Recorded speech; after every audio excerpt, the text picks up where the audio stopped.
तो आज की इस वीडियो में हम सीखेंगे शैल एंड व्हील के बारे में।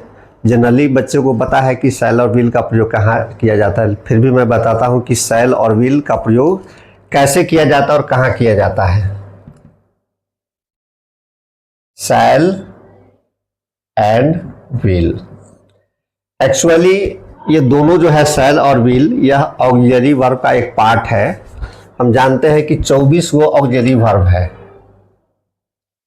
पहला है do, does, did, am, is, are, was, were, have, has, had,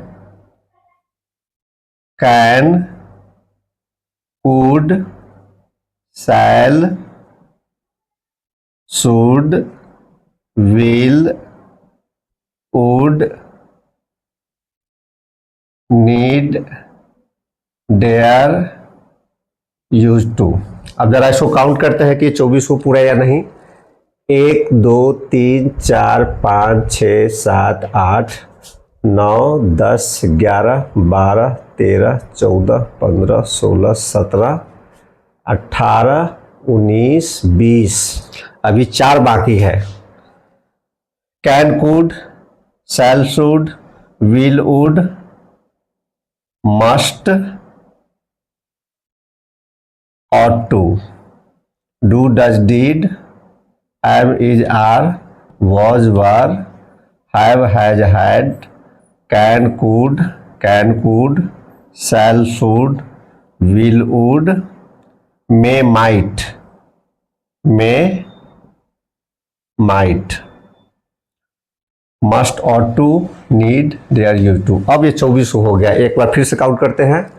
do, does, did, am, is, are, was, were, have, HAVE, have, has, had, can, could, shall, should, will, would, must, ought to, may, might, need, dare, used to।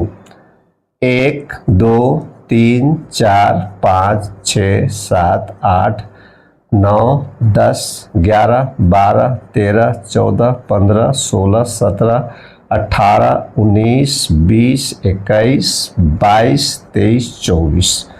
ये 24 को क्या है? Auxiliary verb है। इसको हिंदी में कहते हैं सहायक क्रिया। AUXILIARYVERBS। इसी 24 गो ऑक्सिलरी वर्ब का ये पार्ट है शैल और विल। तो शैल और विल का मतलब क्या होता है? इसका मतलब होता है गागेगी। शैल और विल दोनों का हिंदी होता है गागेगी। सिंपल फ्यूचर टेंस में आई के साथ और वी के साथ शैल का प्रयोग किया जाता है, और बाद बाकी जो भी सब्जेक्ट है, जैसे कि यू है, ही है, सी है, इट है, दे है, इस सब के साथ विल का प्रयोग किया जाता है। मुख्य रूप से अंग्रेजी में 7 प्रोनाउन है। पहला है आई, दूसरा वी, तीसरा यू, चौथा ही, पांचवा सी, छठा इट और सातवां दे। तो आई और वी के साथ शैल का प्रयोग किया जाता है। वी, ही, सी, इट, दे। अब कोई भी सब्जेक्ट रहेगा थर्ड पर्सन, उसके साथ विल का प्रयोग किया जाता है। अब एग्जाम्पल से समझते हैं कि मैं खेलूंगा, इसका ट्रांसलेशन होगा आई शैल प्ले। वह खेलेगा, इसका ट्रांसलेशन होगा ही विल प्ले। तो ये सामान्य नियम में हम जानते हैं कि आई और वी के साथ शैल का प्रयोग किया जाता है, और बाद बाकी सबके साथ जो है विल का प्रयोग किया जाता है। परंतु जब स्ट्रॉन्ग डिटर्मिनेशन की बात होती है, यानी दृढ़ इरादा या निश्चय की बात होती है, तो नियम सीधे उल्टा हो जाता है। जिसके साथ हम शैल लगाते हैं उसके साथ विल लगता है, और जिसके साथ विल लगाते हैं उसके साथ सेल लगता है। एग्जाम्पल से समझते हैं। वह पटना अवश्य जाएगा। वह पटना अवश्य जाएगा, इसका ट्रांसलेशन होगा ही शैल गो टू पटना। मैं दिल्ली अवश्य जाऊंगा, इसका होगा I will go to Delhi. जब स्ट्रॉन्ग डिटर्मिनेशन यानी दृढ़ इरादा या निश्चय की बात होती है तो नियम उल्टा हो जाता है। जिसके साथ हम शैल लगाते हैं उसके साथ विल लग जाता है, और जिसके साथ विल लगाते हैं उसके साथ शैल का प्रयोग होता है। एक चीज और समझते हैं कि अब कंफ्यूजन होता है कभी कभी लोगों को, या पुराने जितने भी ग्रामेरियन है उसमें भी मतभेद है कि कहाँ पर शैल लगाना है, कहाँ पर विल लगाना है। तो वहाँ पर हम कंट्रैक्टेड फॉर्म का प्रयोग करेंगे, कंट्रैक्शन का प्रयोग करेंगे। जैसे आई के साथ हमको अगर कंफ्यूजन है, कुछ शैल लगाना है कि विल लगाना, तो कंट्रैक्टेड फॉर्म हम यूज करेंगे। जैसे आई अपोस्ट्रोफी LL, तो इसका मतलब हो गया आई शैल या आई विल। इसको आइल पढ़ा जाता है, आइल। उसी तरह से वी के साथ यदि हम अपोस्ट्रोफी दे देंगे LL तो व्हील पढ़ा जाएगा। यू के साथ अपोस्ट्रोफी दे देंगे LL, यू विल पढ़ा जाएगा।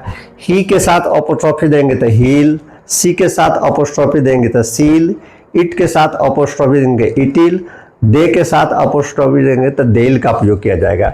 यानी इससे भ्रम दूर हो जाता, कंफ्यूजन दूर हो जाता है कि इसका मतलब दोनों हो जाता, I shall I will, we shall we will, you shall you will.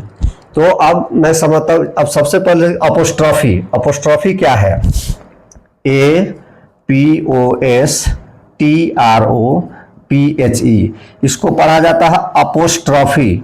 इसका मतलब होता है वर्णलोप का चिन्ह, वर्णलोप का चिन्ह। जैसे हम लोग बोलते हैं कि राम का, तो राम अपोस्ट्रोफी एस, इसका मतलब हो गया राम का।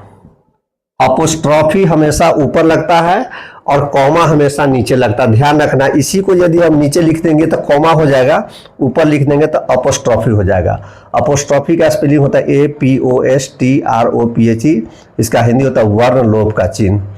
तो मैं समझता हूं कि आई के साथ और वी के साथ शैल, यू ही सी इट, दे के साथ विल का प्रयोग सामान्य अर्थ में किया जाता है, परंतु जब स्ट्रॉन्ग डिटर्मिनेशन या दृढ़ इरादा की बात होती है तो नियम उल्टा हो जाता है। तो ये समझ में आ गया होगा अच्छी तरह से। फिर मिलते हैं नेक्स्ट वीडियो में, तब तक के लिए धन्यवाद।